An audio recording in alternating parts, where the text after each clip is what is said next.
నమస్కారం అండి. యూట్యూబ్ ప్రజలందరికీ నా యొక్క ధన్యవాదాలు. నేను చూపిచ్చేది మరుగుమందులో అతి శక్తివంతమైన కాయలు నాన్న.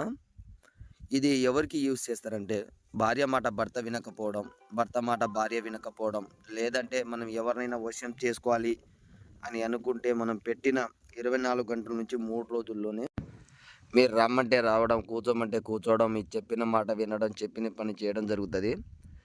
దీంతోటి 2 రకాలుగా మందుని తయారు చేస్తాను నాన్న. ఒకటి కడుపుకు. కడుపు కంటే మనం ఏదైనా ఆహారంలో తినే దాంట్లో, తాగే దాంట్లో పెట్టాలి. రెండోది లిక్విడ్ నాన్న. వాళ్ళ చెప్పులకైనా, బట్టలకైనా, ఒంటి మీదైనా, తల మీదైనా ఏదో ఒక భాగాన పూసినా సరిపోతది. దీంతో పాటు ఎన్నో సంవత్సరాల నుంచి విడిపోయి ఉన్న భార్యాభర్తలకు వశీకరణం నాన్న. అఘోర వశీకరణ పూజ చేస్తాను. కేవలం 24 గంటల్లోనే వాళ్ళంతటగా వాళ్ళే మీరు చెప్పిన మాట వినడం, చెప్పిన పని చేయడం జరుగుతది నాన్న.